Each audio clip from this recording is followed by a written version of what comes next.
I wish it was you holding that diploma tonight, Olivia. My father's voice carried effortlessly across the Sterling's private dining room, cutting through the polite hum of 50 guests like a sharpened blade. He didn't look at me. He was looking at my 19-year-old sister, Olivia. His champagne glass was raised high, catching the warm glow of the crystal chandeliers. He called her the only child who had ever truly made him proud. My mother nodded in agreement. She didn't even blink. No one objected to the statement. Not the law firm partners in their tailored suits or the distant cousins who had come for the free steak. The room felt suddenly cold despite the crowd of people.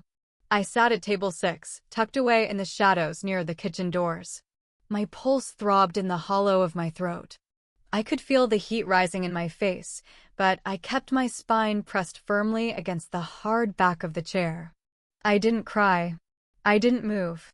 I just watched them. The Sterling was exactly the kind of place my father loved. It smelled of expensive lilies and floor wax. Outside, the muffled sounds of car horns on Park Avenue drifted up through the heavy glass windows. Sunlight had long since faded, replaced by the artificial brilliance of the Chrysler Tower reflecting off the nearby skyscrapers. Inside, waitstaff in crisp black uniforms moved silently between the tables. They were filling glasses with vintage champagne that cost more than my first month's rent would. My father, Richard Torres, stood at the head of the long table.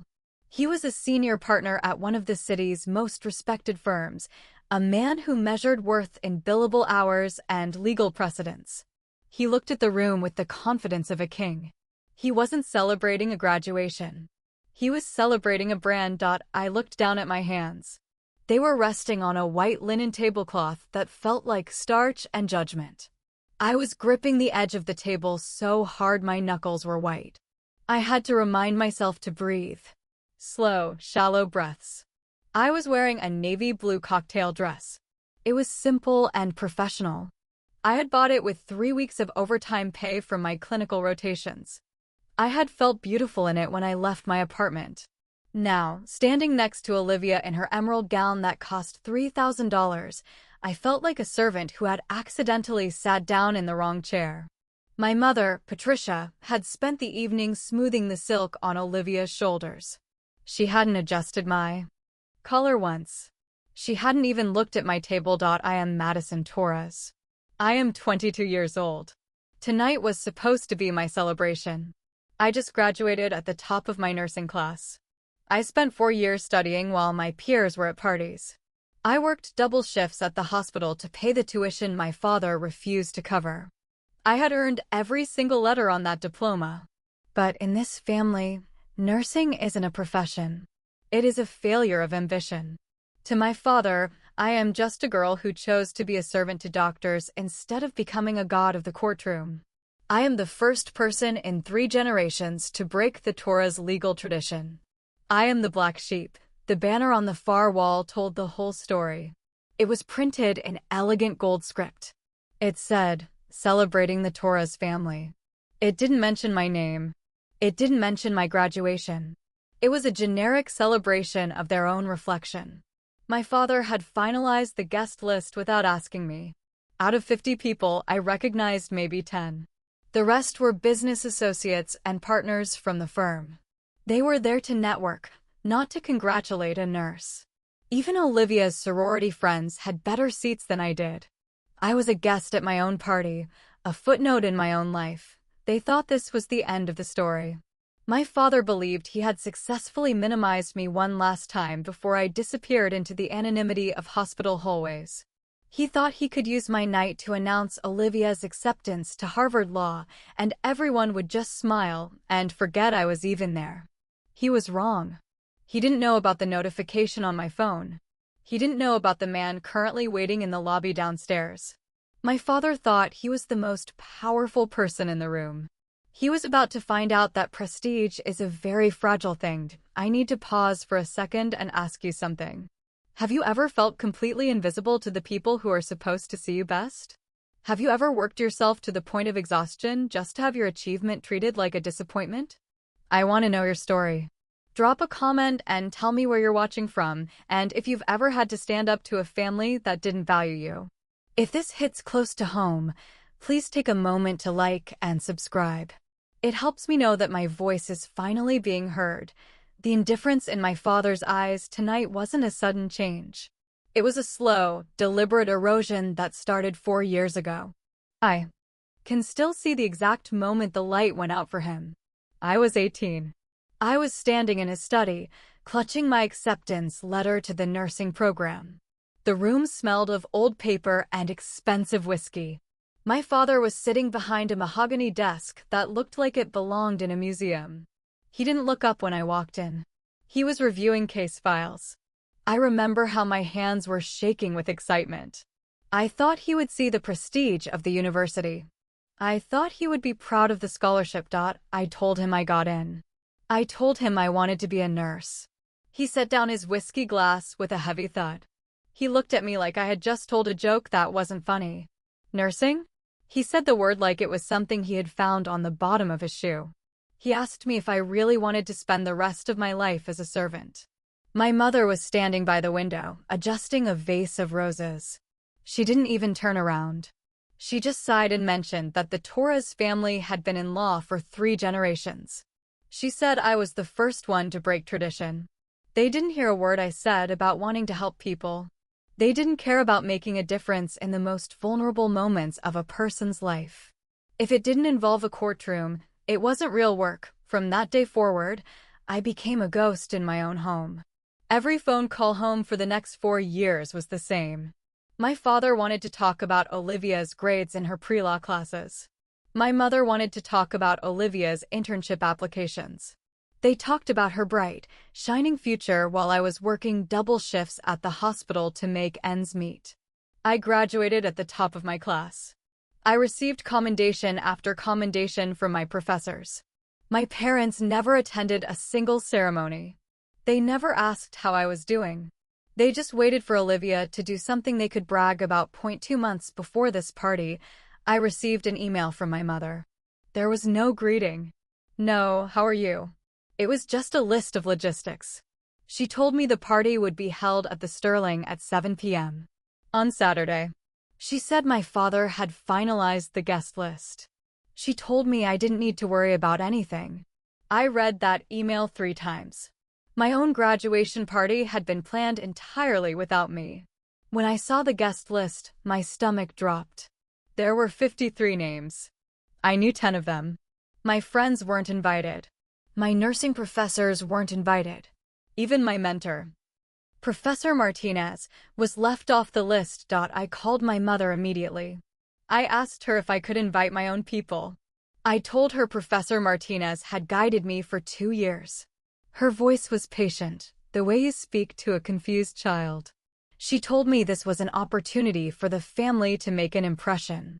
She said my friends wouldn't fit in. She told me the partners' wives would be there, and they needed the right atmosphere. She hung up before I could say goodbye. That was the moment I realized the party wasn't for me. It was for them. I sat in my tiny apartment that night and looked at the invitation card she had sent for my records. It said, "Celebrating the Torres family in elegant gold," not "Celebrating Madison." I realized then that if I let this party happen the way they planned, I would officially become the failed daughter in everyone's eyes. Every late night I had spent studying, every patient I had comforted, every perfect score I had earned would be erased. I looked at my diploma on the wall. It was a piece of paper that had cost me 4 years of my life. No vacations. No social life. No rest. My phone buzzed. It was an unknown number. I almost ignored it because I was too tired for telemarketers. But something made me answer. It was the office of Presbyterian Memorial Hospital. They had news they wanted to share with me in person. Presbyterian Memorial is the most prestigious hospital in the state. Getting an interview there is almost impossible. Getting a job offer is unheard of for a new graduate. I called back immediately, but the office was closed. I didn't sleep at all that night. The next morning, I called my grandmother, Eleanor. She was the only person in the family who had never let me down. She had been a nurse for 40 years. My father had never respected her for it. He treated her like she was beneath him, even though she had served on the Community Health Foundation board for over a decade. When I told her about the party and the guest list, there was a long silence on the other end.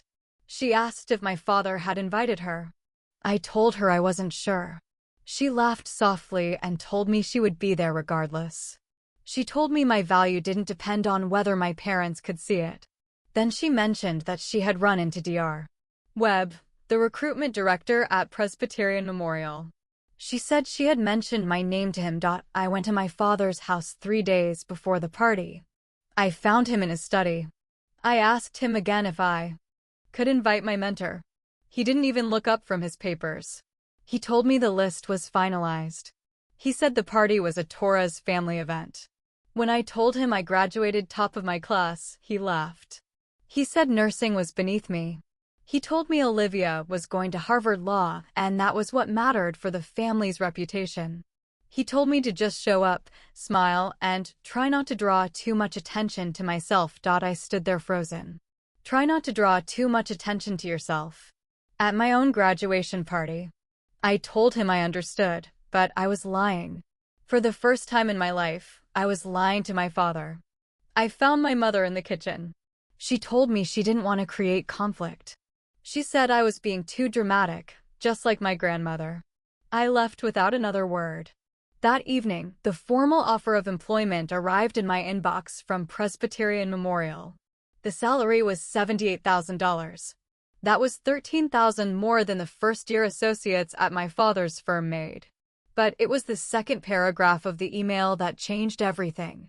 They wanted to present the offer formally at a significant event in my life. They wanted to honor my achievements publicly. I looked at the invitation on my desk. I thought about my father's Torres family banner. A plan began to form. It was dangerous. It was audacious. But I was done being a footnote. I was done being invisible. I drove to my grandmother's house the next morning. She was waiting on the porch with tea. She knew about the email. She told me she hadn't just mentioned my name to Dr. Webb. She had spent weeks advocating for me. She had used every connection she had built over 40 years to open that door. She told me that my father measures worth by titles, but people like us measure it by lives touched. She handed me an envelope from the dean of the School of Nursing. It was a formal nomination for the Future Healthcare Leaders Program. Only the top 1% of graduates in the country receive it. I called Dr. Webb. I told him about the party at the Sterling. I told him my family didn't understand the value of nursing. He told me he understood perfectly.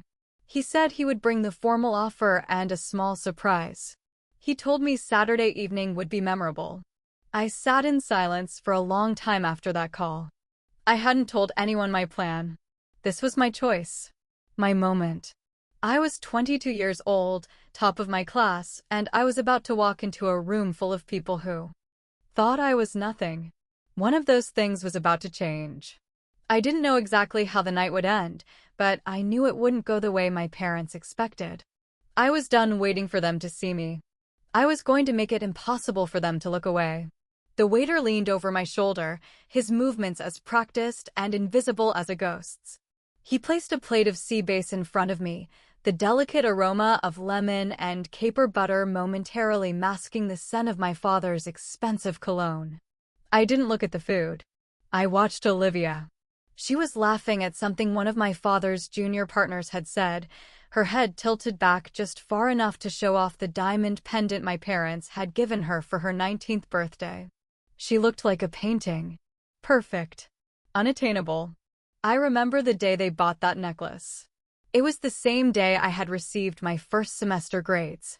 I had earned straight A's in anatomy and physiology, a feat that felt like climbing a mountain without oxygen. When I showed my mother my transcript, she barely looked at it. She was too busy helping Olivia pick out a dress for a high school formal. She told me to put the paper on the counter. She said she'd look at it later. She never did.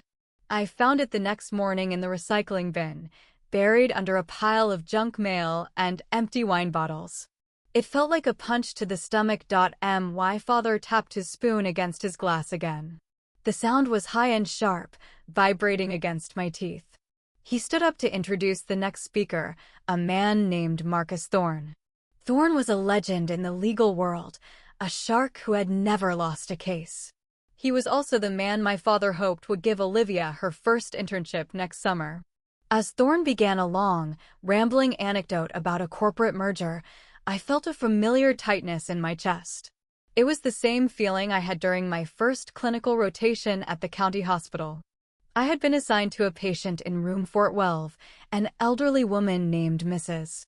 Gable who was terrified of the dark. I spent 4 hours that night just sitting with her, holding her hand while the monitors beeped in the hallway. I missed my own birthday dinner to stay with her until she fell asleep. When I finally got home, my father didn't ask how my shift went. He asked why I was late for a family event. He told me I was wasting my potential on people who wouldn't remember my name. He was wrong. Mrs. Gable remembered. She sent me a handwritten note too. Weeks later that I still keep in my nightstand, the dining room doors at the back of the Sterling swung open. I saw a familiar silhouette against the bright lights of the hallway. It was my grandmother, Eleanor. She was wearing a simple charcoal suit, her silver hair styled in a sharp bob. She didn't look like the difficult woman my father often described her as. She looked like a general surveying a battlefield. She walked toward the head table with a slow, deliberate pace that commanded attention without her having to say a word. My mother's smile faltered for a fraction of a second when she saw her. My father's grip on his champagne glass tightened. They hadn't expected her to show up. They certainly hadn't invited her. Eleanor didn't wait for an invitation. She walked straight to my table, the one in the back, and pulled out the empty chair next to mine. She didn't look at the head table. She looked at me. She squeezed my hand, her skin papery and warm. She told me I looked beautiful. I finally felt like I could breathe. The conversation at the head table didn't stop, but the tone changed. My father began talking louder, directing his comments toward Marcus Thorne and the other partners. He was trying to drown out Eleanor's presence. He started talking about the Torres legacy. He spoke about the importance of tradition and the responsibility of the next generation to carry the torch. He was looking at Olivia the entire time. I wondered if Olivia even wanted the torch. She was nodding and smiling, but I saw the way her fingers fidgeted with the stem of her glass. She was 19 and already being fitted for a life she hadn't chosen. For a moment, I felt a flicker of pity for her. It was gone in an instant. Pity is a luxury I can't afford tonight. My father turned his gaze toward our table for the first time. He didn't see me. He saw the woman sitting next to me. He said it was a surprise to see his mother out so late. He told her she should be resting. His voice was dripping with a forced kindness that felt like poison. Eleanor didn't flinch. She picked up her water glass and took a slow sip. She told him that she wouldn't miss her granddaughter's graduation for the world. My father's face turned a dull shade of red. He corrected her immediately. He said the real celebration for the family's achievements would happen when Olivia finished law school. He told the table that while he was happy I had finished my little program, the family's future was in the courtroom, not the clinic. The partners laughed. It was a dry, polite sound. I felt the heat rising in my neck. I looked at my plate. The sea base was cold. I thought about the 3,000 hours I had spent in the library. I thought about the smell of antiseptic and the sound of a code blue being called at 3 a.m. I thought about the weight of a human life in my hands. My father called it a little program. He was a fool. I reached into my small clutch and felt the edges of the envelope Dr. Webb had sent me. It was thick and heavy. I knew every word on that paper by heart. I thought about the man who was currently waiting in the lobby. Dr. Webb wasn't just a recruiter. He was a man who understood that power doesn't always come from a gavel. He was waiting for my signal. I looked at the Torres family banner again. The gold letters seemed to mock me. I remembered the time I was 10 years old and I had fallen out of the oak tree in our backyard. I had broken my arm. I was crying, the bone pressing against the skin in a way that made me feel sick. My father had come outside, looked at me, and told me to stop making a scene because the neighbors were watching. He didn't pick me up. He didn't hug me. He told me to walk to the car. Appearance was everything. It always had been. My mother stood up to give her toast. She spoke about Olivia's childhood, about how she had always been the bright light of the family. She talked about the way Olivia used to dress up in her old suits and pretend to argue cases. She didn't mention me. She didn't mention the time I had stayed up all night helping her when she had that recurring migraine. She didn't mention the way I had managed the entire household for 2 weeks when she was recovering from surgery. I was the reliable one. I was the one who did the work and expected nothing in return. They had mistaken my silence for compliance. They thought because I didn't fight back, I didn't have teeth. They were wrong. I was just waiting for the right moment to bite. The main course was cleared away. The room was buzzing with the sound of 50 people who were convinced they were the center of the universe. My father was leaning in close to Marcus Thorne, whispering something that made both men laugh. I checked my phone under the table. A text from Dr. Webb. He was in the elevator. My heart began to hammer against my ribs. It was a frantic, rhythmic thud. I could feel the sweat starting to form at the base of my hairline. I looked at Eleanor. She gave me a small, almost imperceptible nod. She knew. She was the only one who knew. I stood up. The movement was sudden enough that the person sitting next to me jumped. I didn't care. I walked toward the front of the room. I didn't look at my mother. I didn't look at the law partners.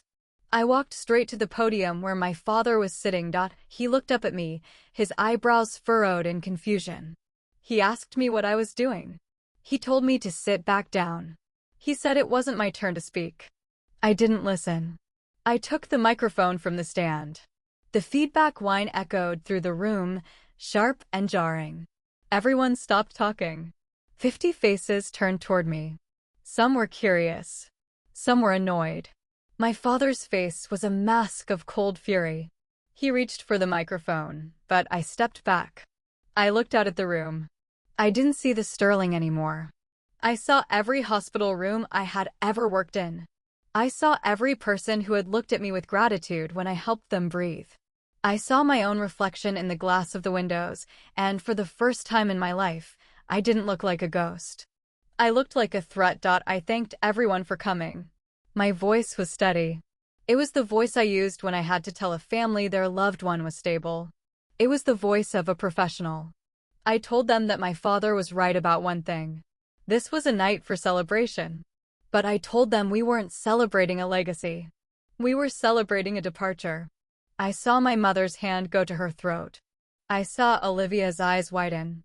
I told the room that for 4 years, I had worked in the shadows of this family, carrying the weight of their expectations while building my own foundation. I told them that while my father was busy looking at a daughter who might become a lawyer one day, he had missed the daughter who had already become a leader. The room was silent. You could hear the hum of the air conditioning. It was deafening. I saw the doors at the back of the room open. Dr. Webb walked in. He was wearing a dark suit that made him look like he belonged in this room, even though he didn't. He was carrying a leather folder. Behind him were 2 other people I recognized.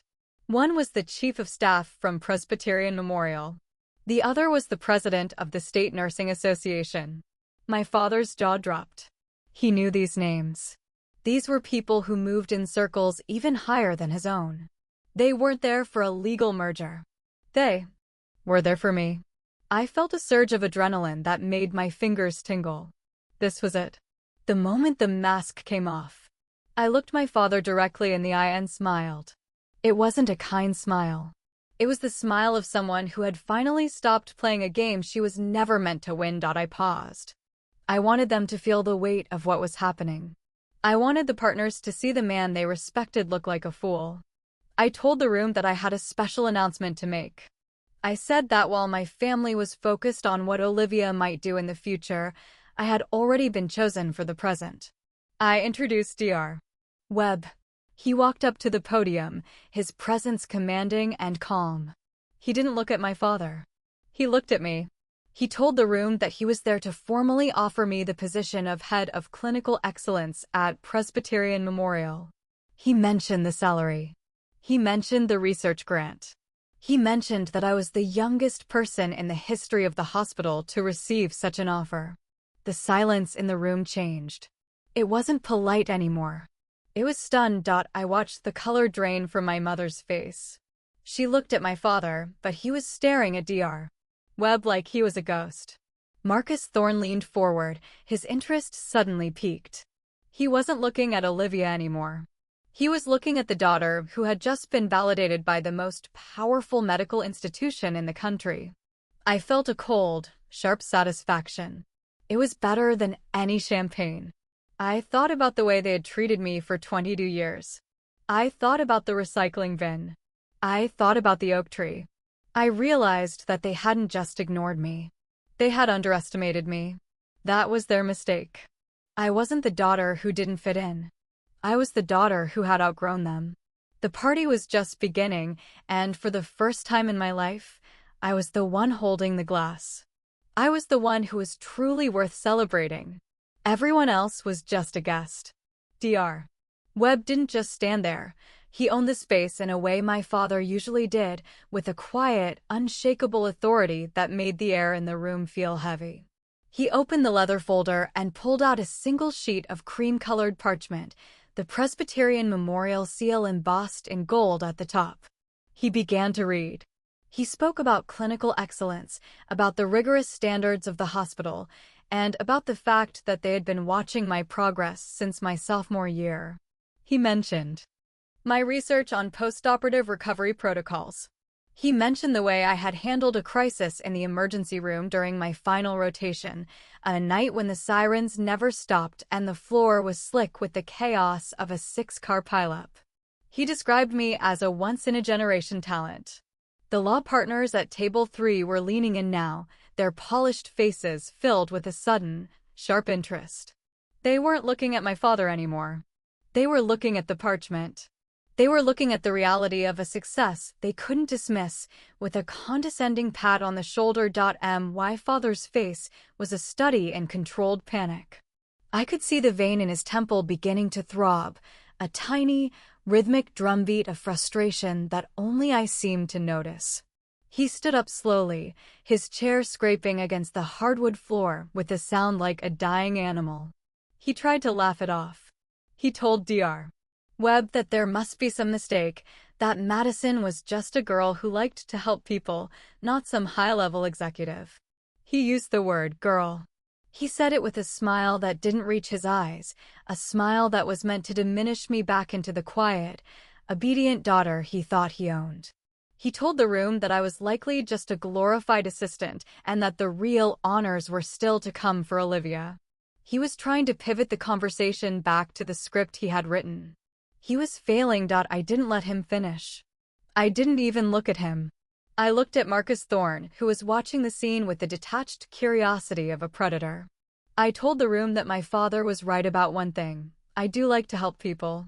But I told them that helping people at my level involves managing a multi-million-dollar budget and overseeing a staff of 200 medical professionals. I mentioned that the research grant Dr.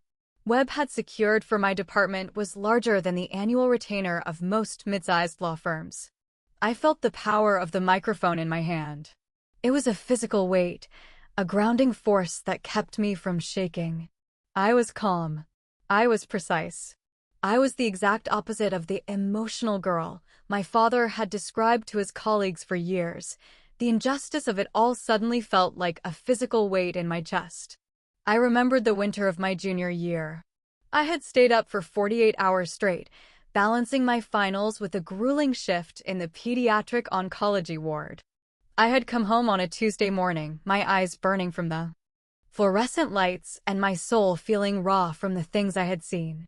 I had found my parents in the dining room, celebrating Olivia winning a local debate tournament. They had ordered a 5-course meal from her favorite French restaurant. There was a cake. There were balloons. When I walked in, my mother didn't ask if I had eaten. She didn't ask how my exams went. She told me to go upstairs and shower because the smell of the hospital was unappetizing for the guests. She said my presence was bringing down the mood. I ate a piece of cold toast in my room while I heard them laughing downstairs. I cried that night, not because I was tired, but because I realized I was a ghost in my own home. I looked at my mother now. She was staring at her lap, her hands tightly interlaced. She looked small. For the first time in my life, I didn't feel the need to protect her from my father's temper. I didn't feel the need to bridge the gap between her expectations and my reality. I turned back to the audience and told them that tonight was indeed about the Torah's legacy, but it was about the legacy of choice. I said that I had chosen a path that required more than just a name and a bank account. I had chosen a path that required heart, grit, and a stomach for the truth. I told them that my father's pride was a currency that had no value in the real world. I watched the partners exchange glances. They were men who understood power, and they could see that the power in this room had shifted. It had moved away from the head table and settled squarely on my shoulders. Dr. Webb cleared his throat, a sound that cut through the low murmur of the crowd like a gunshot. He told the room there was one more thing. He said that the Board of Trustees at Presbyterian Memorial had authorized him to make a public announcement. He revealed that I had been nominated for the National Healthcare Leadership Award, an honor that usually went to surgeons with 30 years of experience. He said that my work on patient advocacy had caught the attention of the governor's office. He handed me a second envelope, this one silver with a heavy wax seal.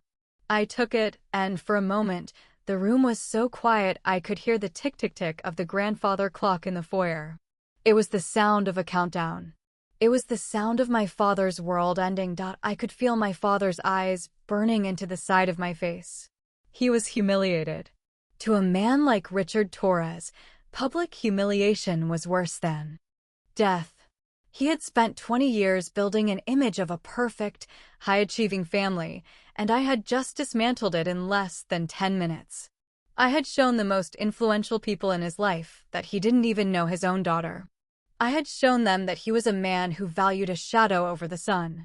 He looked at Olivia, but she wouldn't meet his gaze. She was staring at me with a mixture of awe and terror. She was 19, and she was seeing the man she worshipped fall apart in real time. It was a brutal lesson, but it was one she needed to learn. I stepped away from the podium and walked toward my grandmother. She was smiling, a slow, knowing smile that made her look 20 years younger. She stood up and embraced me. She didn't say, "I told you so." She just whispered that it was time. I knew what she meant. It was time to leave the Sterling. It was time to leave the Torres family banner behind. It was time to stop being a footnote in someone else's biography. I turned to my father one last time. I didn't scream. I didn't throw a scene. I just told him that I hoped he enjoyed the rest of the dinner. I told him that I had already paid for my half of the event with the scholarship money I had saved. I told him he didn't owe me anything, and I didn't owe him my silence anymore. I walked toward the exit, my heels clicking rhythmically on the marble floor. Dr. Webb and the other medical officials followed me, a silent vanguard of the life I had built for myself. I felt the cool air of the lobby before I even reached the doors. It felt like freedom. It felt like oxygen after a lifetime of drowning. Behind me, I could hear the sudden explosion of conversation in the dining room. People were shouting. My mother was crying. My father was trying to demand that the staff close the doors. I didn't turn around. I didn't need to see the wreckage. I had been the one living in the ruins for 22 years. It was their turn to see what it felt like to be left behind. I pushed through the heavy brass doors of the Sterling and stepped onto the sidewalk of Park Avenue. The city was alive. The lights of the yellow cabs streaked past like golden ribbons. The air was crisp and smelled of rain and exhaust. I took a deep breath, filling my lungs until it almost hurt. I was no longer the daughter who wasn't good enough. I was the woman who had survived them. I looked at the silver envelope in my hand. It was heavy. It was real. I thought about the hospital, about the patients waiting for me, about the life that was actually mine. My phone buzzed in my pocket. A notification from my bank. A direct deposit. It was the signing bonus from the hospital. $10,000. It was more money than I had ever seen at once. I smiled. It was the first time all night that my smile didn't feel like a mask. I walked toward the corner to hail a cab. I didn't know where I was going, only that I wasn't going back to that house. I wasn't going back to the Torres family dinner table. I was done with their steak and their champagne and their conditional love. I reached into my bag and pulled out my phone. I blocked my father's number. I blocked my mother's number. I hesitated over Olivia's name, then I blocked her too. Not forever, maybe. But for now. I needed to know who I was when I wasn't being compared to her. I needed to see the world without the filter of their disappointment. The cab pulled up to the curb, its headlights cutting through the darkness. I got in and told the driver to just drive. I watched the Sterling disappear in the rearview mirror, a glowing box of secrets and lies that I finally had the key to escape. I was Madison Torres, and for the first time in my life, I was the only person who needed to be proud of me. That was more than enough. The cab driver didn't speak, for which I was grateful. He just drove, weaving through the late-night traffic of Midtown Manhattan like a needle through silk.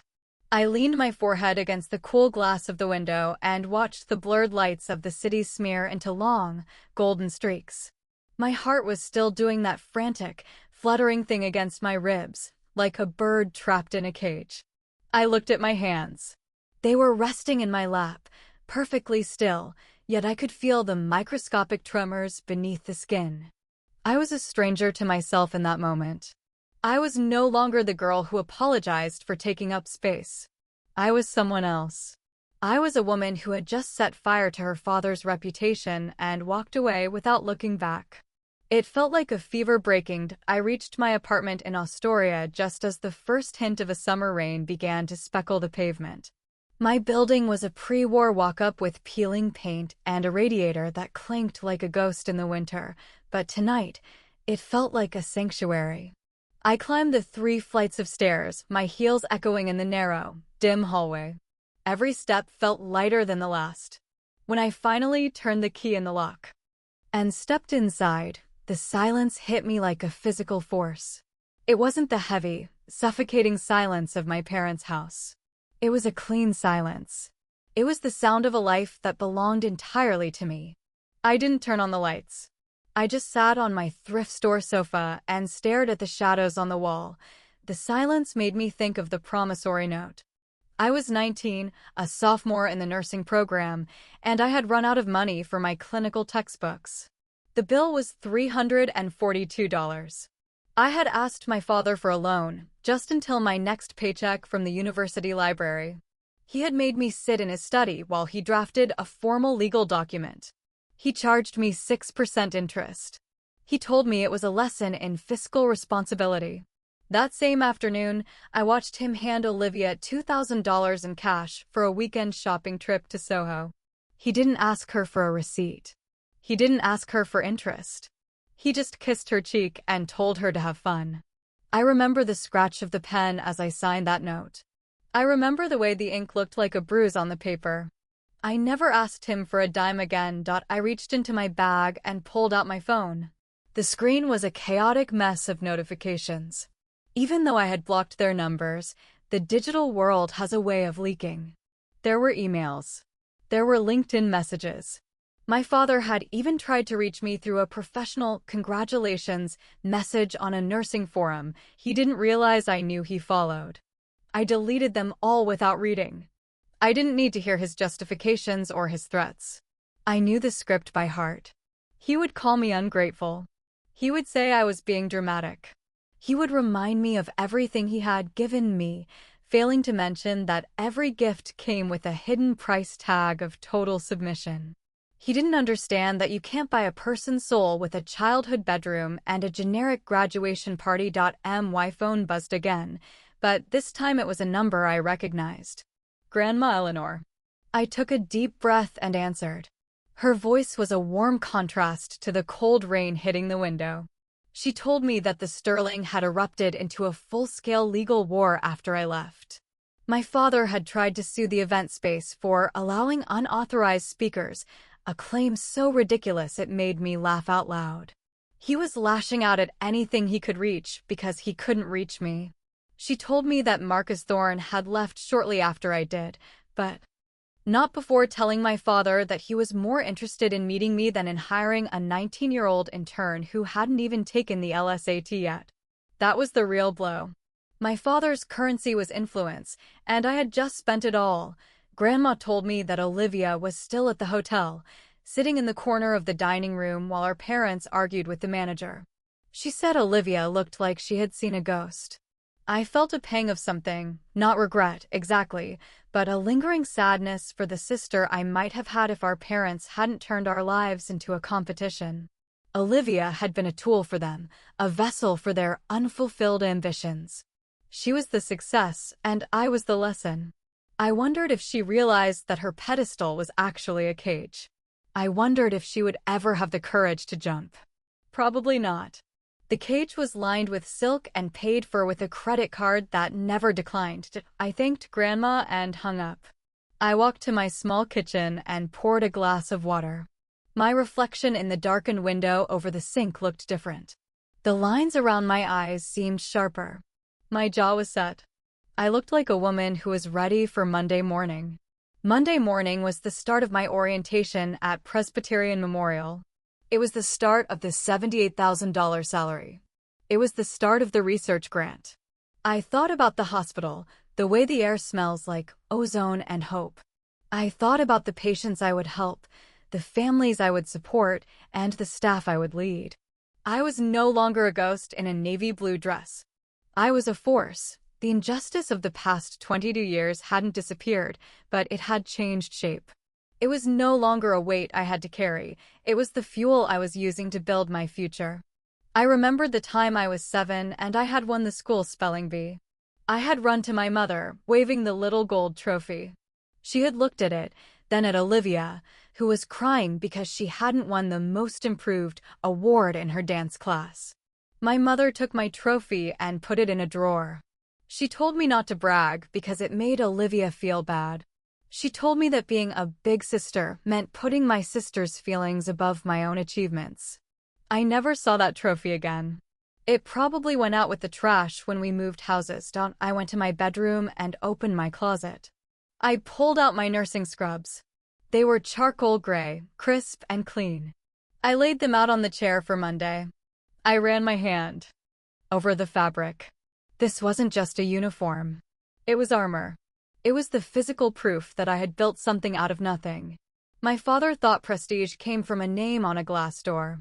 I knew it came from the sweat on your brow and the steady beat of a heart you helped keep moving. He thought power was about winning an argument. I knew power was about surviving the silence. I lay down in bed and closed my eyes. The rain was steady now, a rhythmic drumming on the roof. I thought about the Torres family banner one last time. I imagined it being taken down by the staff at the Sterling, folded up and tucked away in a box of forgotten things. It was a lie that had finally been exposed. I wasn't part of that legacy anymore. I was the start of a new one. I wasn't just Madison Torres, the nurse. I was Madison Torres, the woman who knew exactly what she was worth. And for the first time in my life, I wasn't afraid of the dark. I was the light. The world outside my window kept moving. Taxis honked, people shouted, and the city breathed its heavy, mechanical breath. But inside my room, there was only peace. I realized that revenge isn't always about a grand gesture or a public takedown. Sometimes, revenge is just living a life that someone said you weren't capable of living. It's the quiet satisfaction of a job well done. It's the ability to look in the mirror and like the person looking back. I was 22 years old, and I had finally graduated. Not from a university, though I had done that too. I had graduated from the need for their approval. I was free. I was finally, irrevocably free. I woke up the next morning to the sound of birds and the bright New York sun spilling across my duvet. No alarm clock. No frantic checking of my phone to see if my mother had texted with a list of demands. I made coffee and sat by the window, watching the neighborhood wake up. A neighbor's dog barked. A delivery truck rattled down the street. It was an ordinary Sunday, but it felt miraculous. I spent the afternoon at the park, sitting on a bench and watching children play. I didn't think about law firms or champagne toasts. I thought about the anatomy of the human heart. I thought about the way the valves open and close, keeping us alive without us ever having to think about it. We are built for resilience. We are built to keep moving. Later that evening, a text message came through that I couldn't ignore. It was from a number I didn't recognize, but the message was unmistakable. Madison, we need to talk.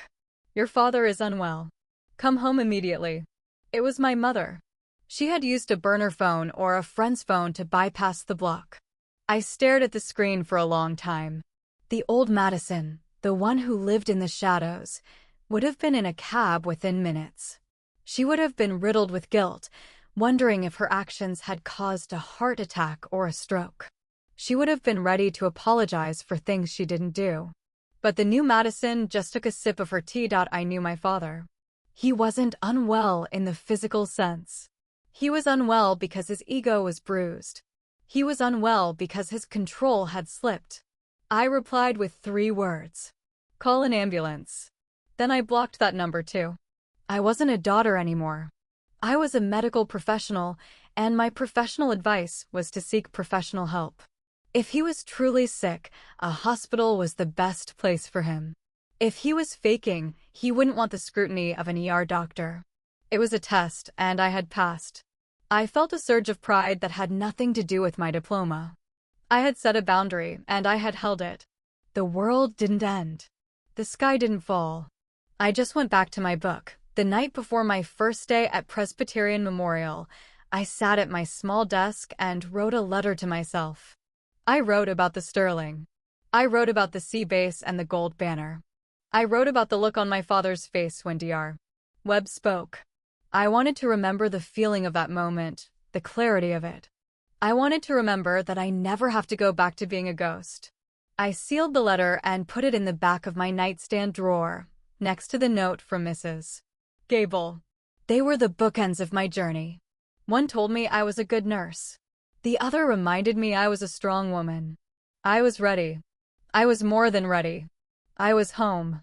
The lobby of Presbyterian Memorial Hospital didn't smell like lilies or expensive floor wax. It smelled of industrial-grade disinfectant, ozone from the imaging machines, and the faint, metallic tang of blood and adrenaline. It was the scent of reality. I stood by the floor-to-ceiling windows of the main atrium, watching the early morning sun catch the glass of the neighboring towers. The light was sharp and unforgiving. I adjusted the lanyard around my neck, feeling the cool plastic of my new ID badge against my chest. Madison Torres, Head of Clinical Excellence. The title felt heavy, not like a burden, but like an anchor. It grounded me in a way my father's name never could. I had earned this badge with 4 years of sleepless nights and 1,000 small, quiet victories over my own exhaustion. It wasn't a gift. It was a trophy. I walked through the double doors of the East Wing, the rhythmic click of my shoes replaced by the soft, purposeful squeak of rubber soles on linoleum. The hospital was a city that never slept, a labyrinth of white walls and humming machinery where every second had a price. I felt the eyes of the morning shift nurses on me. They didn't see a girl who had been pushed into a corner at a fancy dinner. They saw the woman who had been handpicked by the Board of Trustees to change the way we cared for the dying and the broken. My heart was steady. I was home. I remember a Sunday morning 3 years ago when I was home for a rare weekend break from my clinical rotations. My father had invited a group of his law partners over for brunch. I was in the kitchen, making a pot of coffee, when I heard him laughing in the next room. He was telling a story about a medical malpractice suit he had recently won. He described the nurses in the case as well-meaning, but ultimately incompetent paper pushers. He said they were the weak links in the chain of command. I stood there, clutching the handle of the coffee pot, my knuckles white and my teeth gritted so hard they ached. I wanted to walk in there and tell him about the night I had spent performing CPR on a 20-year-old boy while his mother screamed in the hallway. I wanted to tell him that while he was arguing over billable hours, I was fighting for a heartbeat. I didn't say anything. I just poured the coffee and served it. I was a ghost. Now, I was the one holding the clipboard. I spent my first morning in a meeting with the department heads, men and women who had spent decades in medicine. I expected skepticism. I expected them to look at my age and see a fluke. But Dr. Webb had done his job well. They had read my research. They knew my record. When I spoke about optimizing the triage protocols for the emergency department, they didn't just listen. They took notes. I found my voice in that room, a voice that was clear, precise, and devoid of the hesitation that had defined my life at the Torres dinner table. I wasn't asking for permission to exist. I was giving directions. The contrast between the hospital and the Sterling was almost physical. At the Sterling, every word was a performance, a carefully choreographed dance, designed to maintain the illusion of a perfect family. Here, words were tools. They were meant to inform, to heal, to save. If you lied here, someone died. If you were arrogant here, you missed a critical symptom. The stakes were too high for the kind of petty ego trips my father lived for. I realized that my father wouldn't last an hour on a surgical floor. He would be too busy looking for a mirror to notice the patient was crashing. My phone buzzed in my pocket during my lunch break. It was a text from Olivia.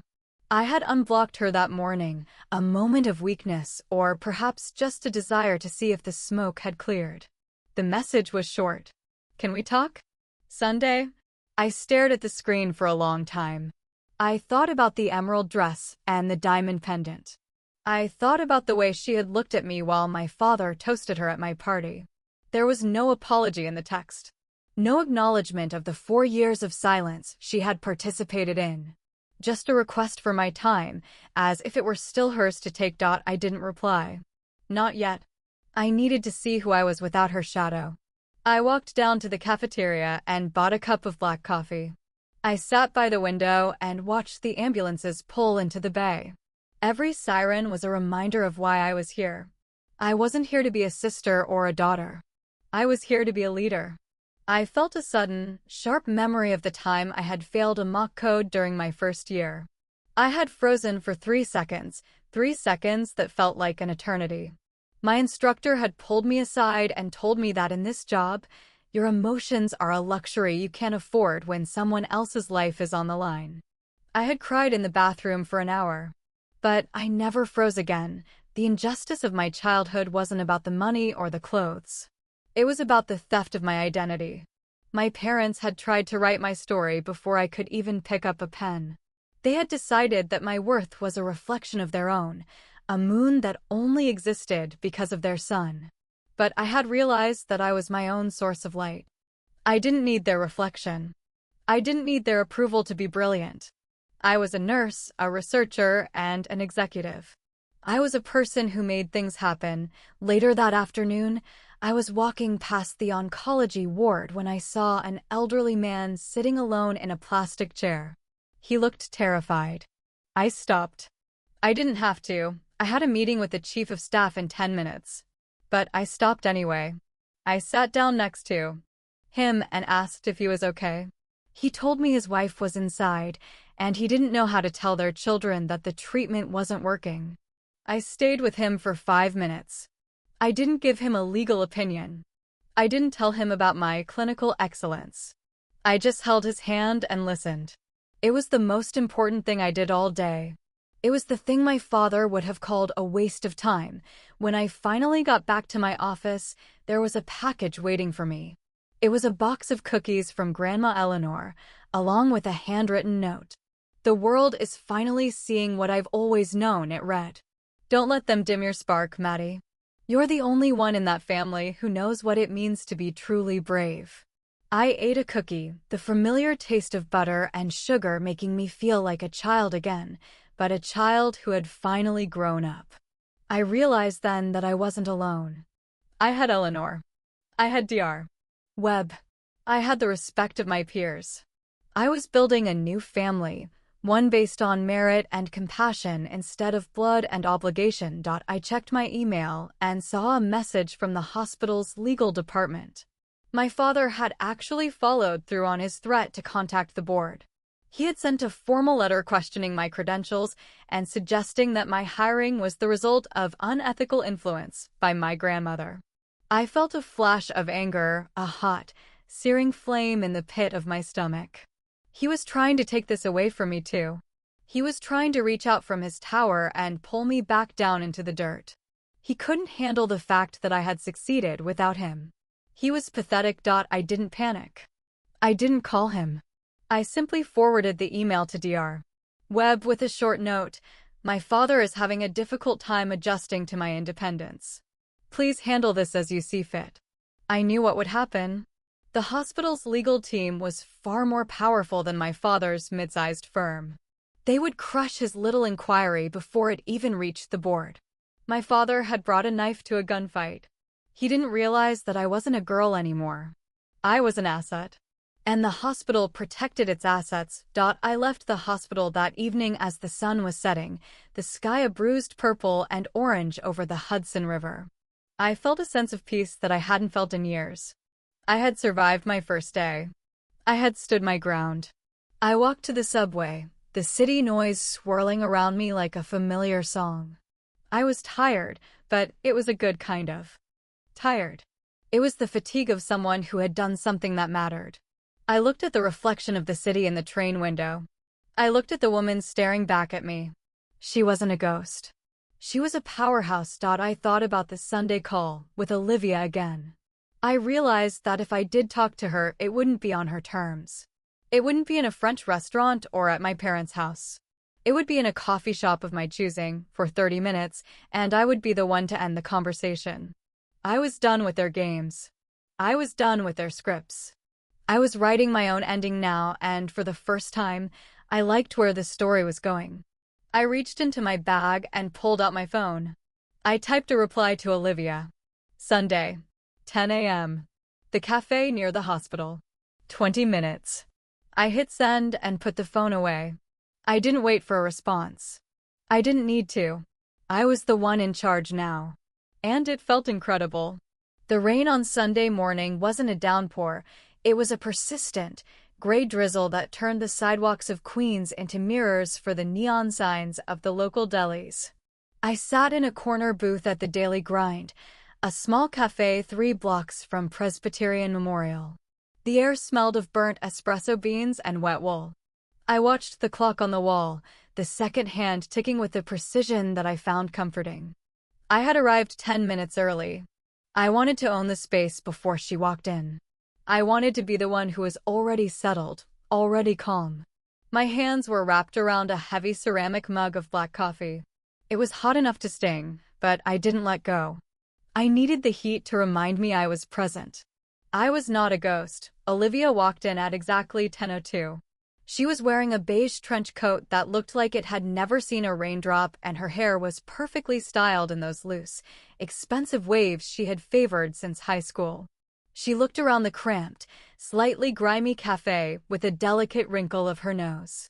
This wasn't her world. This wasn't the Sterling or the country club. She spotted me and her face shifted into a practiced expression of concerned affection. It was a look I had seen her give 100 times to our parents when she wanted something. She sat down across from me without asking, her leather handbag making a soft thud on the scarred wooden table. She didn't order anything.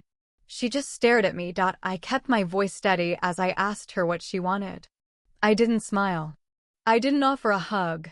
I felt my heart rate spike for a second, a sharp flutter in the base of my throat, but I suppressed it. I focused on the steam rising from my cup. Olivia sighed, a long, theatrical sound that was meant to convey the weight of the world on her shoulders. She told me that Dad was a mess. She said Mom hadn't stopped crying since the party. She told me I had ruined everything for the family and that the partners at the firm were talking. She said it like I had committed a crime instead of simply stating my own worth. She asked me how I could be so selfish. It was a trap. I remembered the spring of my senior year in high school. Olivia had a piano recital, a big gala event where she was playing a Mozart concerto. I had my regional track meet on the same day. I had worked for 3 years to make the finals in the 800-meter dash. My parents didn't even pretend to struggle with the decision. They told me they couldn't miss Olivia's big moment, and that track was just a hobby. I won the silver medal that day. I stood on the podium in the middle of a dusty field with no one there to cheer for me. When I got home, the house was full of people celebrating her performance. My father told me to take my sweaty clothes upstairs because I was spoiling the elegance of the evening. I didn't get a cake. I didn't get a congratulations. I got a lecture on humility. I looked at Olivia now, her blue eyes shimmering with the threat of tears. She was good at this. She had spent 19 years being the center of the universe, and she didn't know how to handle a world where I didn't orbit her. I told her that Dad wasn't a mess because of me. I told her he was a mess because his facade had cracked. I told her that I hadn't ruined the family. I had simply stopped being its sacrificial lamb. I saw her jaw tighten. The concerned sister mask was beginning to slip. She told me that I was being cruel to people who had given me everything. She said I was ungrateful for the roof over my head and the food on the table. She used the word indebted. I leaned forward, the smell of her expensive perfume clashing with the bitter scent of my coffee. I told her that a roof and food are the bare minimum of parenting, not a down payment on a lifetime of silence. I mentioned the interest-bearing loan for my textbooks. I mentioned the way they had treated my nursing degree like a shameful secret. I told her that I was done being the only child not worth celebrating. Her eyes narrowed. The tears were gone. In their place was a sharp, cold anger that looked exactly like our father's. She told me that I would never be one of them. She said that no matter how much money I made at the hospital, I would always just be a service worker in their eyes. The words should have hurt. They were designed to cut deep, to remind me of my place in the Torah's hierarchy. But they felt empty. They felt like a foreign language I no longer spoke. I realized in that moment that Olivia wasn't just my sister. She was a victim of our parents' architecture just as much as I was. She was trapped in the mold they had made for her. She was terrified that if she didn't stay the perfect child, she would end up like me, cast out, ignored, and invisible. I didn't hate her. I felt a profound, hollow pity for her. She was 19 and already a ghost of her own potential. I checked my watch. 18 minutes had passed. I told her that our time was almost up.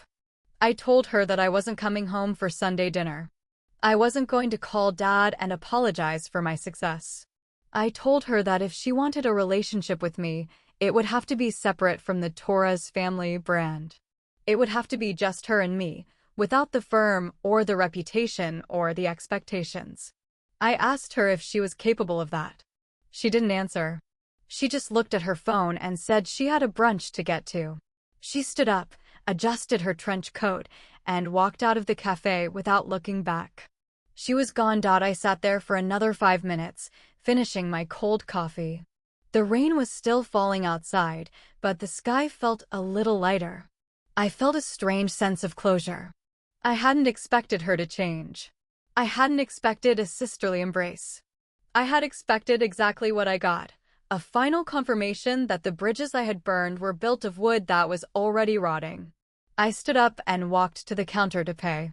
The barista, a young woman with purple hair and tired eyes, gave me a small smile.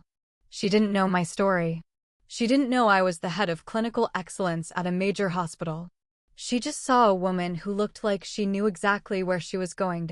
I walked back toward the hospital, my umbrella shielding me from the drizzle. The city felt different today.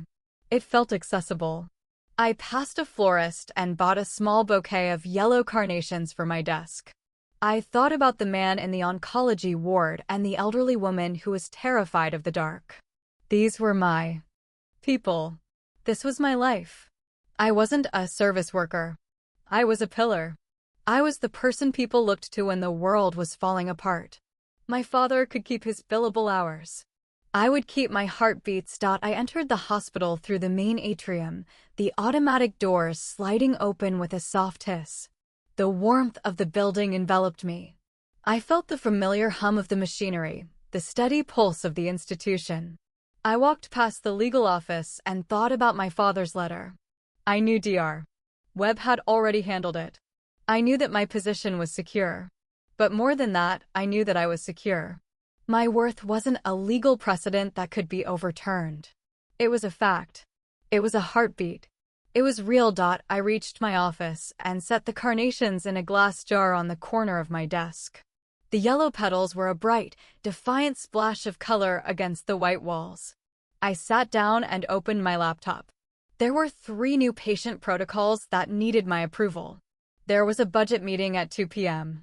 There was work to be done. I felt a surge of energy that made my fingers itch to get started. I was no longer waiting for the party to start. I was the event. I thought about the word invisible. I had spent so much of my life trying to be seen by 2 people who were fundamentally blind. I had wasted years performing for an audience that had already decided I was a failure. But today, as I looked at the list of nurses waiting for my guidance, I realized that I was seen by the people who mattered. I was seen by the staff who looked to me for leadership. I was seen by the patients who looked to me for comfort. I was seen by myself. That was the only vision that counted. I took a deep breath, the air in the office smelling of paper and carnations. I felt a sense of power that was quiet and unshakable. It wasn't the loud, booming power of my father's courtroom voice. It was the power of a steady hand. It was the power of a mind that could solve a crisis while others were still screaming. I was Madison Torres, and I was exactly where I was meant to be. I looked at the phone on my desk. It was silent. No more texts from Olivia. No more calls from my mother. The silence was a gift.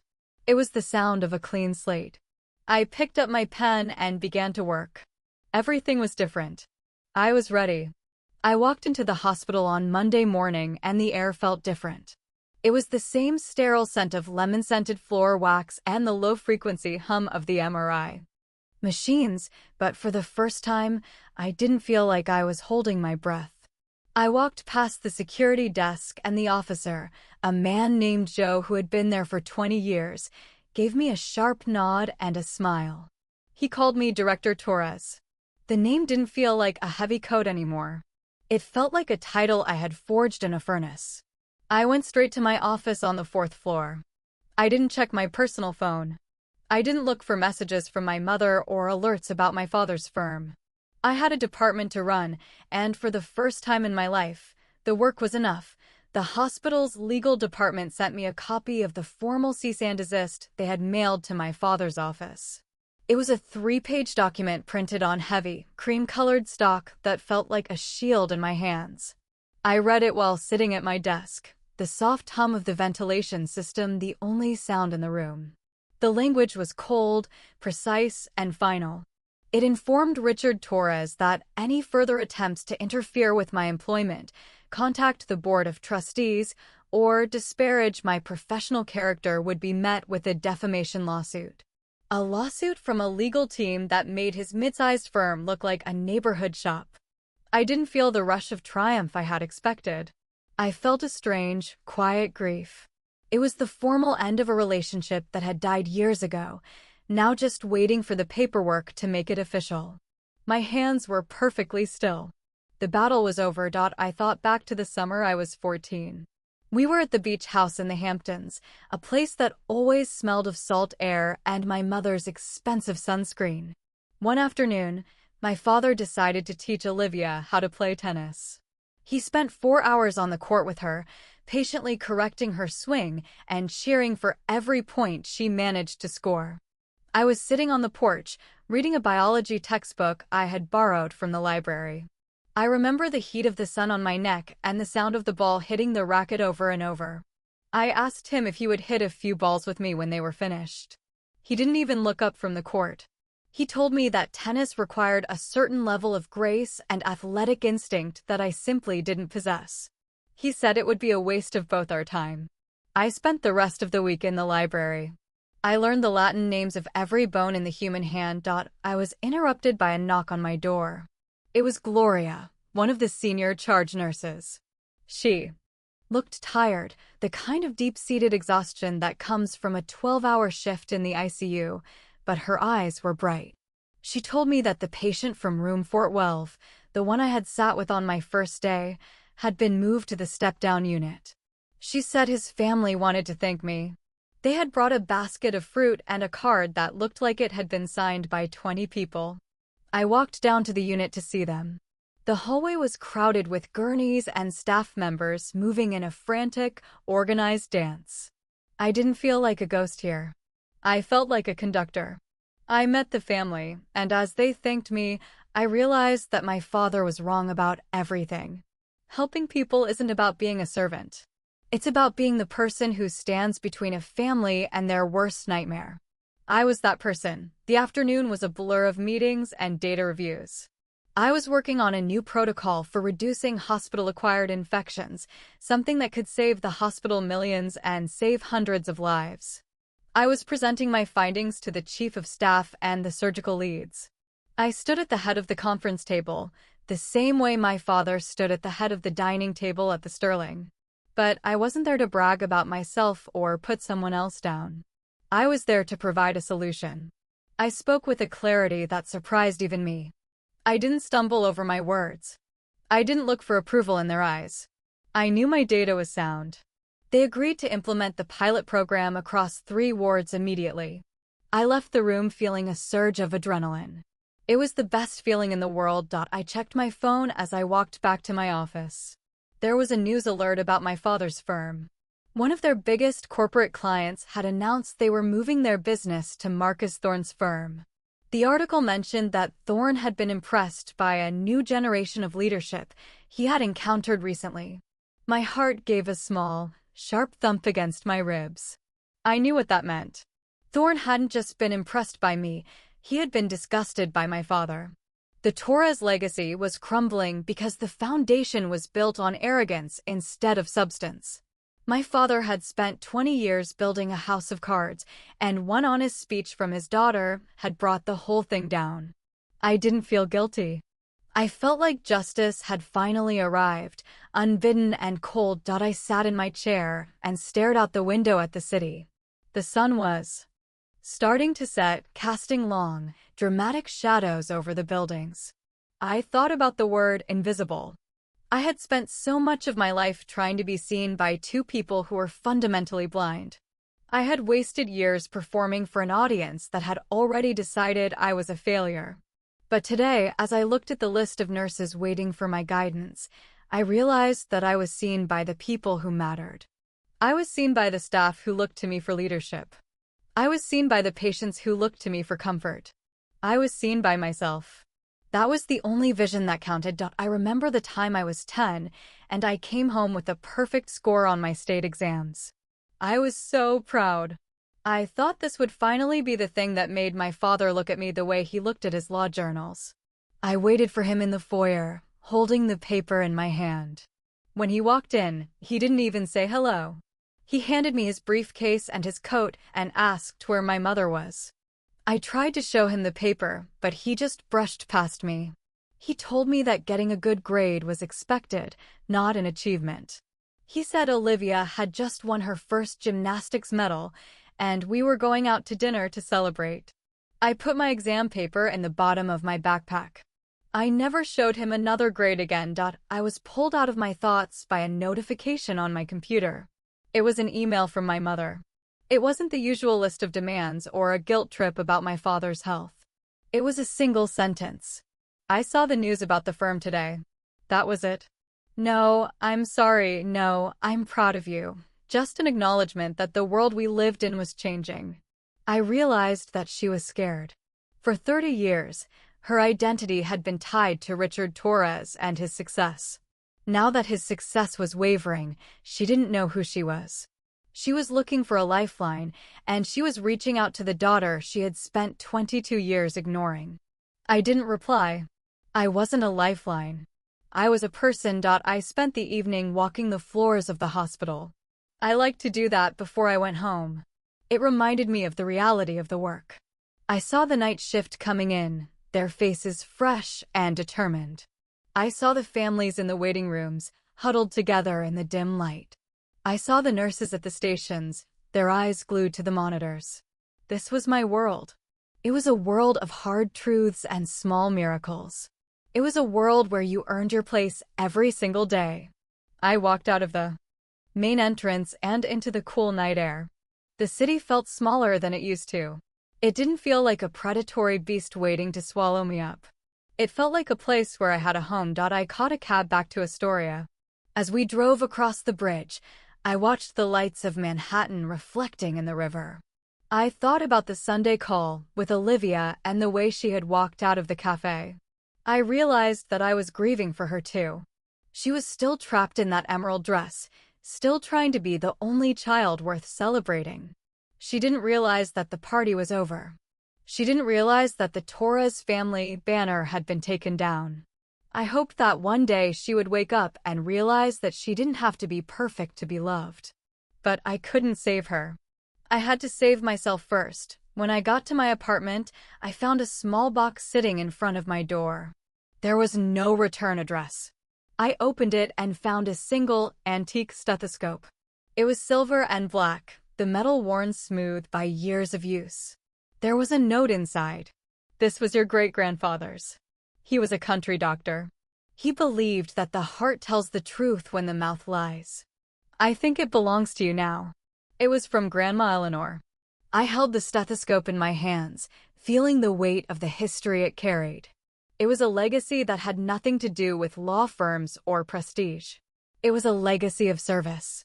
I put it around my neck, and for a moment, I could almost hear the heartbeat of everyone I had ever helped. I went to my bedroom and looked at the silver envelope in my nightstand. The nomination for the National Healthcare Leadership Award. I hadn't opened it yet. I hadn't felt like I needed to. But tonight, it felt right. I broke the wax seal and read the letter. It spoke about my extraordinary vision and my dedication to the human element of medicine. It invited me to an awards ceremony in Washington, D.C. next month. I realized that if I went, I would be on a stage even bigger than the one at the Sterling. But I wouldn't be standing there as a disappointment. I would be standing there as a leader. I sat on my bed and let out a long, slow breath. I was tired, but I was happy. The silence of my apartment was no longer lonely. It was a space I had earned. I thought about the promissory note my father had made me sign for my textbooks. I thought about the way the ink had looked like a bruise on the paper. I realized that the debt was paid, not in dollars, but in the life I had built. I didn't owe him my silence. I didn't owe him my future. I was Madison Torres, and I was the head of clinical excellence. I was a daughter who had outgrown her parents' expectations. I was a woman who had found her own voice in a room full of noise. I closed my eyes, and for the first time in years, I slept without dreaming of being invisible. I was here. That was enough. The flight to Washington, D.C. was the first time I had ever traveled for myself. I sat in a window seat, watching the patchwork of the American landscape unfold beneath a veil of thin, wispy clouds.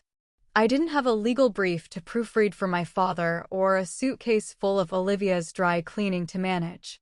I had a single carry-on bag containing a tailored charcoal suit and the antique stethoscope Grandma Eleanor had given me.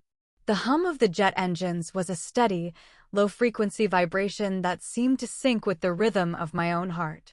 I looked at the clouds and thought about the way water can exist in so many states.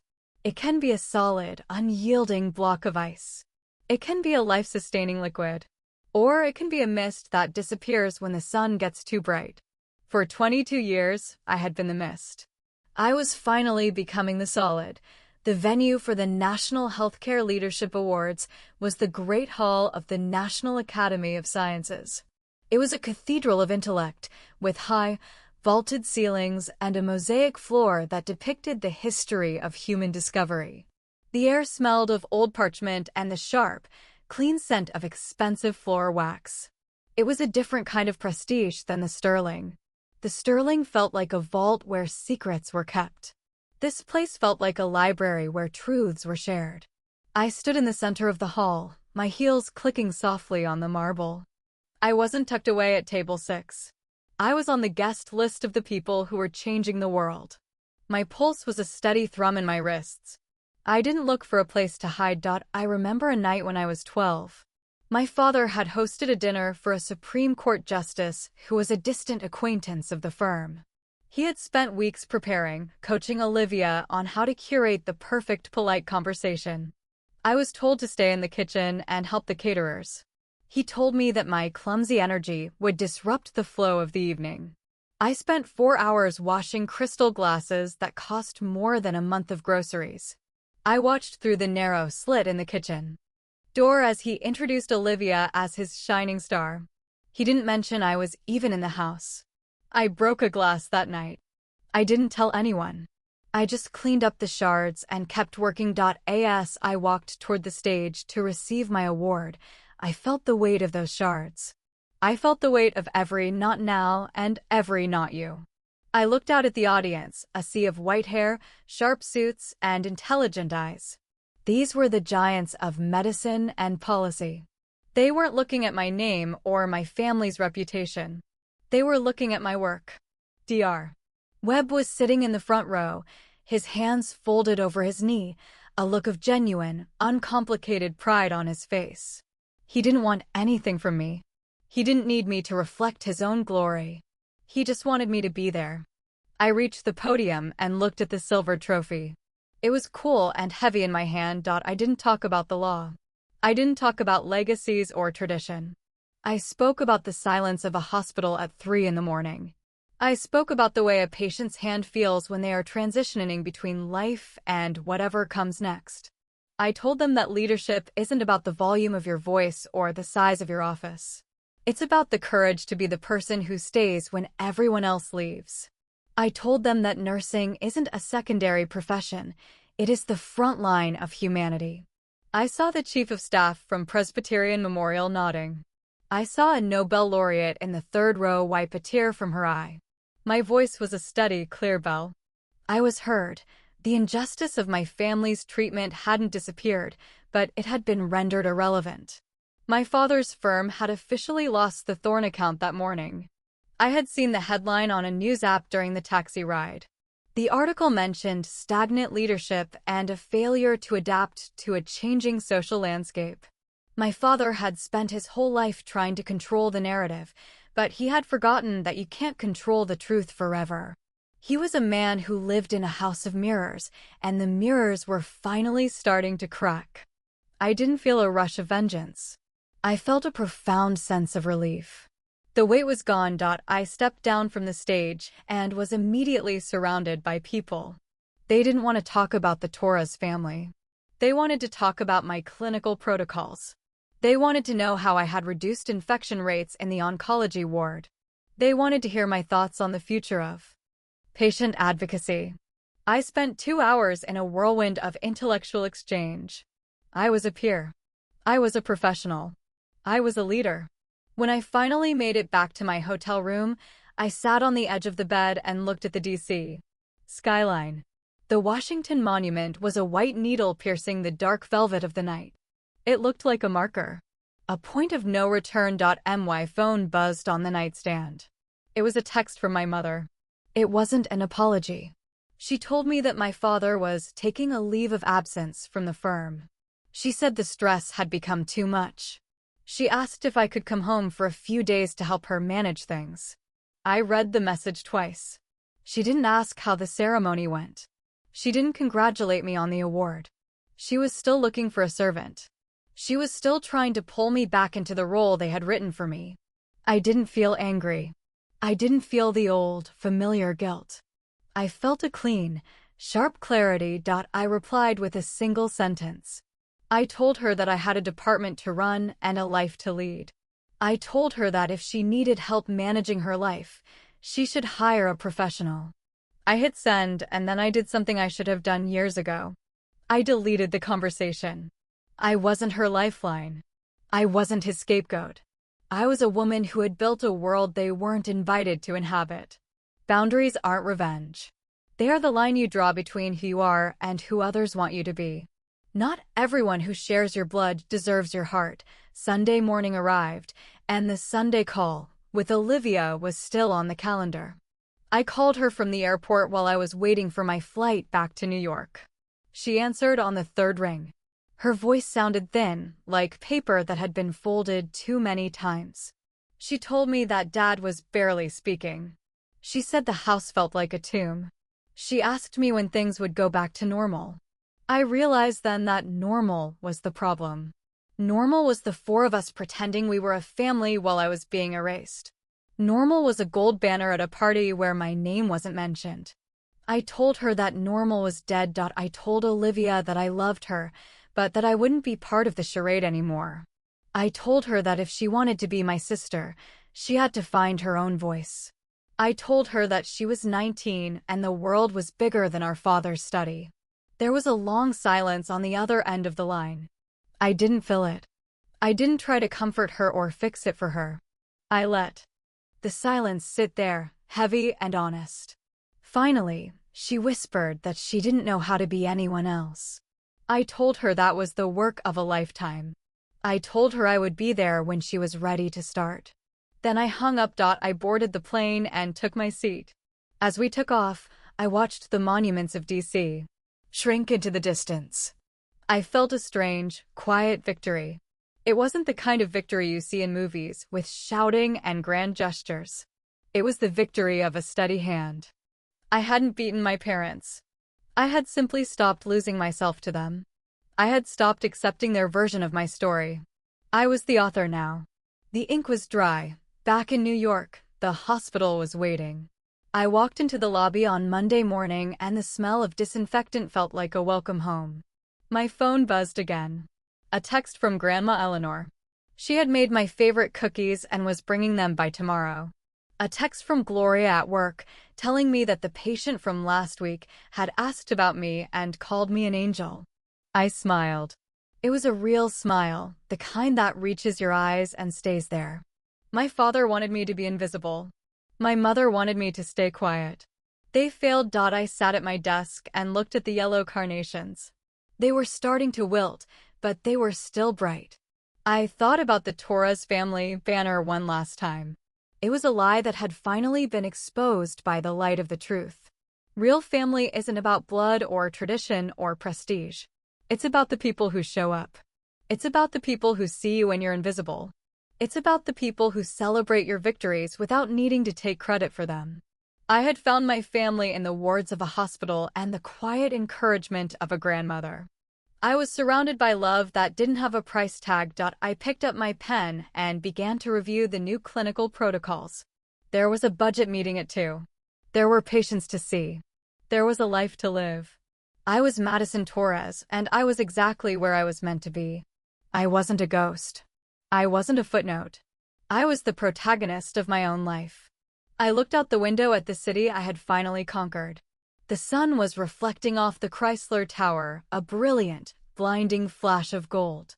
I didn't look away. I didn't blink. I just watched the light. It was a beautiful day to be seen.